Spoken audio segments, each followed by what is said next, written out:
আসসালামু আলাইকুম, স্বাগতম আপনাদেরকে আরেকটি নতুন ভিডিওতে। আজকের ভিডিওতে আমরা আলোচনা করব HTML এর যে লিস্ট ট্যাগ আছে এই লিস্ট ট্যাগগুলো নিয়ে।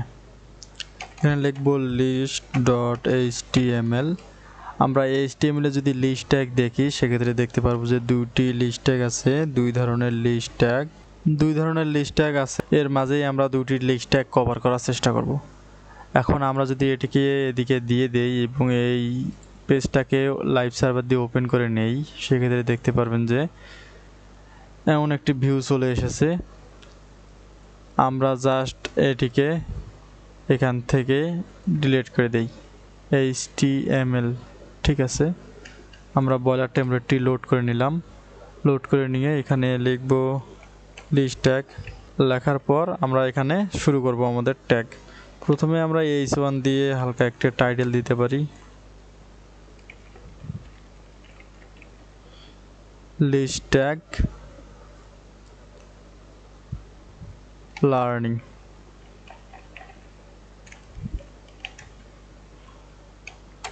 এখন আমরা দেখব যে আমাদের লিস্ট ট্যাগ কি আছে।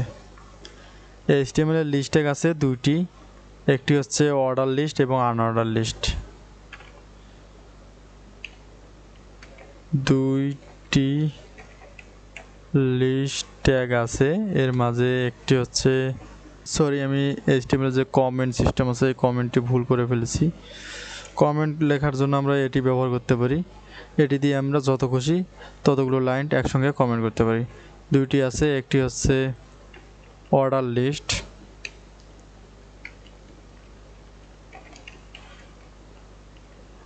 লিস্ট এবং আনঅর্ডার লিস্ট। অর্ডার লিস্ট নিয়ে আজকে আলোচনা হবে। প্রথমে আমরা দেখব অর্ডার লিস্ট তৈরি করার জন্য আমরা প্রথমে এখানে লিখব OL মানে অর্ডার লিস্ট। এখন OL এখানে অর্ডার লিস্ট এই কথাটির সংক্ষিপ্ত রূপ হচ্ছে OL। ওতে অর্ডার এবং এলতে লিস্ট। অর্ডার লিস্ট লেখার পর এখন আমাদের লিস্টের ভিতরে কি থাকে, আমরা যদি একটি লিস্ট তৈরি করি, এখানে সিম্পল একটি লিস্ট তৈরি করি, অ্যাপেল 2 বানানা 3 অরেঞ্জ, এভাবে আমরা লিস্ট তৈরি করতে পারি। এখন দেখেন আমরা যে লিস্টটা তৈরি করেছি এই লিস্টের ভিতরে কিন্তু অ্যাপেল, বানানা, অরেঞ্জ এগুলো হচ্ছে একটা করে আইটেম, আর সম্পূর্ণটা মিলেই হচ্ছে একটা লিস্ট। এই লিস্টটা একটা অর্ডার ফলো করছে। অর্ডারটা হচ্ছে 0 থেকে 2 মানে 1 2 3 এমন একটি সিকোয়েন্স ফলো করে যাচ্ছে, মানে একটি অর্ডার ফলো করছে।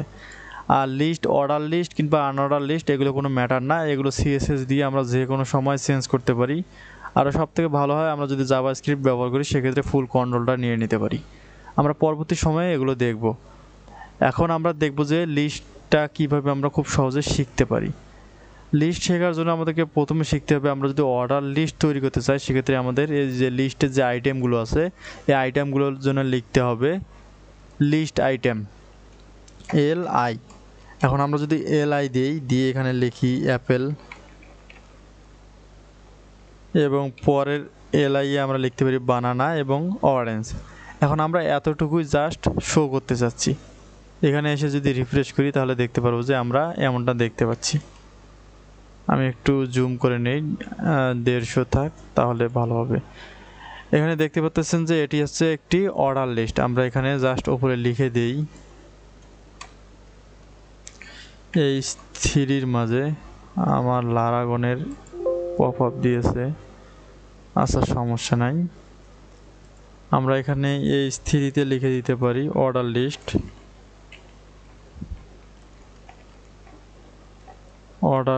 লিখে দিলে এখানে আসলে আমরা দেখতে পারবো যে এখানে লেখা আছে অর্ডার লিস্ট। এখন আমরা একটা আনঅর্ডার লিস্ট তৈরি করব। আনঅর্ডার লিস্ট তৈরি করার জন্য আমরা প্রথমেই জানি যে আনঅর্ডার লিস্ট যদি তৈরি করতে যাই সেক্ষেত্রে আমাদেরকে আনঅর্ডার লিস্টের যে সংক্ষিপ্ত রূপ আছে সেটি নিতে হবে। আনঅর্ডার লিস্টের ইউ এবং এল দুইটা মিলে UL নিতে হবে। এখানে আমরা সিম্পলি নিব হচ্ছে UL শুরু এবং শেষ করব এবং এর ভিতরে ঠিক একই মতো লিস্টের যে আইটেমগুলো আছে এগুলো নিতে হবে। আমরা লিস্ট আইটেম অ্যাপেল, বানানা এবং অরেঞ্জ নিলাম। এগুলোকে ফরম্যাট করে নেই, এখানে একটা ট্যাব দিলেই ফরম্যাট হয়ে যাবে। এখন যদি আমরা শো করি সেক্ষেত্রে দেখতে পারবো যে আনঅর্ডার লিস্টগুলো এমন হয়। এখন আপনি কিভাবে বুঝবেন এটি অর্ডার লিস্ট কিংবা আনঅর্ডার লিস্ট? অর্ডার লিস্টে এমন সিকোয়েন্স ফলো করে আসে যেখানে লেটার, রোমান সংখ্যা কিংবা নাম্বার থাকতে পারে। এখন আনঅর্ডার লিস্টে থাকে হচ্ছে এরকম চিহ্ন, সেটি হতে পারে সার্কেল, ডায়মন্ড শেপের চিহ্ন বা তীর চিহ্ন, এমন চিহ্ন। যেগুলো চিহ্ন ব্যবহার করে সেগুলো হচ্ছে আনঅর্ডার লিস্ট, এবং যেগুলো সিকোয়েন্স, নাম্বার, লেটার ব্যবহার করে সেগুলো হচ্ছে অর্ডার লিস্ট। এখন আপনারা চাইলে এই অর্ডার লিস্ট, আনঅর্ডার লিস্ট একটার ভিতরে আর একটা ব্যবহার করতে পারেন, সেটিকে বলে নেস্টেড লিস্ট। আমরা সেই বিষয়টাও এখানে কভার করে নেই। আমরা এখানে একটা কমেন্ট করলাম, কমেন্ট করে লিখলাম নেস্টেড লিস্ট। এখন যদি আমরা এখানে নেস্টেড লিস্ট তৈরি করতে যাই, প্রথমে আমরা এখানে আনঅর্ডার লিস্ট ব্যবহার করতে পারি এবং এর ভিতরে আবার আনঅর্ডার লিস্ট ব্যবহার করতে পারি। এমন প্রথমে দেখেন যে আমরা আনঅর্ডার লিস্ট শুরু করেছি, এই আনঅর্ডার লিস্টের শেষ হচ্ছে এখানে, সরি, আচ্ছা, ইউএল এই আনঅর্ডার লিস্টটা এখনও ক্লোজ করা হয় নাই, যেহেতু টেমপ্লেট এক্সটেনশন দিয়ে করা। এখন আমরা যদি ক্লোজ করে দিই সেক্ষেত্রে দেখতে পারবো যে আনঅর্ডার লিস্টটা এখানে ক্লোজ হয়ে গেছে। এখন যদি আমরা ইউএলের ভিতরে দেখি, অ্যাপেলের ভিতরে আলাদা ভেরিয়েন্ট আছে, রেড অ্যাপেল, গ্রিন অ্যাপেল, এগুলো কিন্তু লিস্টের ভিতরে চলে এসেছে। আবার দেখেন বানানা হচ্ছে কিন্তু একটি প্রথম লিস্টের একটি আইটেম। এই বানানার ভিতরে আবার দুইটি আইটেম আছে, ইয়েলো বানানা এবং গ্রিন বানানা। এগুলো কিন্তু একটা লিস্টের ভেরিয়েন্ট। যখন আমরা আউটপুট দেখতে পারবো তখন আপনারা খুব ক্লিয়ার হয়ে যাবেন যে আসলে কি ঘটতেছে এখানে। অরেঞ্জের ক্ষেত্রে দেখতে পারবেন যে অরেঞ্জের ভেরিয়েন্ট আছে দুইটি, একটি হচ্ছে নেভেল অরেঞ্জ এবং ব্লাড অরেঞ্জ। এখন আমরা যদি এখানে গিয়ে শো করি সেক্ষেত্রে দেখতে পারবেন যে লিস্টগুলো এরকম দেখাচ্ছে। এখন আমরা চাইলেই কিন্তু এখানে আনঅর্ডার লিস্টের ভিতরে অর্ডার লিস্ট ব্যবহার করতে পারতাম। চলুন আমরা আনঅর্ডার লিস্টের ভিতরে অর্ডার লিস্ট ব্যবহার করে দেখি।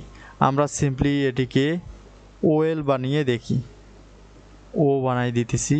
ও বানাই দিলে কিন্তু এটা অর্ডার লিস্ট হয়ে যাচ্ছে। অরেঞ্জের ভেরিয়েন্টগুলো আমরা যদি চেক করি এবার দেখতে পারবেন যে 1, 2 দিয়ে এসেছে। তার মানে আমরা বুঝতে পারছি যে আনঅর্ডার লিস্টের ভেতরে অর্ডার লিস্ট ফলো হয়েছে। ঠিক একইভাবে আমরা উপরেরগুলো চেক করে দেখতে পারি। এখানে যদি আমরা ও দেই তাহলে অর্ডার লিস্ট হয়ে যাবে। এখানে ও দিয়ে আমরা চেক করতে পারি। এখন যদি আমরা এখানে গিয়ে শো করি সেক্ষেত্রে দেখতে পারবো যে আনঅর্ডার লিস্টের ভিতরে অর্ডার লিস্ট চলে এসেছে। আমরা ঠিক একইভাবে অর্ডার লিস্টের ভিতরে অর্ডার লিস্ট, আনঅর্ডার লিস্টের ভিতরে অর্ডার লিস্ট, আনঅর্ডার লিস্টের ভিতরে আনঅর্ডার লিস্ট কিংবা আনঅর্ডার লিস্টের ভিতরে অর্ডার লিস্ট এবং অর্ডার লিস্টের ভিতরে আনঅর্ডার লিস্ট ব্যবহার করতে পারি। এখন আপনি চাইলে এই লিস্টের ভিতরে কিন্তু আলাদাভাবে আরও লিস্ট ব্যবহার করতে পারবেন। আমরা যদি রেড অ্যাপেলের ভিতরে আরও কিছু ভেরিয়েন্ট বা আইটেম যোগ করতে চাই সেক্ষেত্রে আমরা এখানে আরেকটি লিস্ট নিতে পারি। ওএল দিয়ে শুরু করতেছি অর্ডার লিস্ট। অর্ডার লিস্টে এখানে আইটেম হচ্ছে ফুজি অ্যাপেল এবং গালা অ্যাপেল। এখন আমরা যদি এখানে গিয়ে শো করি সেক্ষেত্রে দেখতে পারবেন যে প্রথম হচ্ছে ভেরিয়েন্ট অ্যাপেলের ভিতরে আছে রেড অ্যাপেলের আরও আইটেম আছে ফুজি অ্যাপেল এবং গালা অ্যাপেল। এরপরে রেড অ্যাপেলের যে আলাদা একটি ভেরিয়েন্ট, এর প্রতিপক্ষ ভেরিয়েন্ট আছে সেটি হচ্ছে গ্রিন অ্যাপেল। এভাবে বানানা, ইয়েলো বানানা, গ্রিন বানানা, আপনি চাইলে এভাবে লিস্টের ভিতরে লিস্ট ব্যবহার করতে পারেন। এই যে লিস্টের ভিতরে লিস্ট ব্যবহার করার যে কনসেপ্টটা, এটিকে বলে নেস্টেড লিস্ট। আশা করছি লিস্ট বিষয়ে যতগুলো কনফিউশন ছিল সবগুলো দূর হয়ে গেছে। আর তাছাড়া যদি আপনি আরও বিস্তারিত জানতে চান সেক্ষেত্রে আপনি ফলো করতে পারেন লিস্ট HTML লিখে সার্চ করলে আপনি প্রথমে পেয়ে যাবেন W3 স্কুলের যে লিঙ্কটা আছে এখানে লিস্টের আনঅর্ডার লিস্ট, অর্ডার লিস্ট এগুলো ফলো করতে পারেন। আমরা জাস্ট এখান থেকে যে স্ক্রল করে একটার পর একটা দেখে নিতে পারবো। আজকের ভিডিও এই পর্যন্তই। পরবর্তী ভিডিও দেখার আমন্ত্রণ জানিয়ে ভিডিওটি এখানে শেষ করছি। ধন্যবাদ।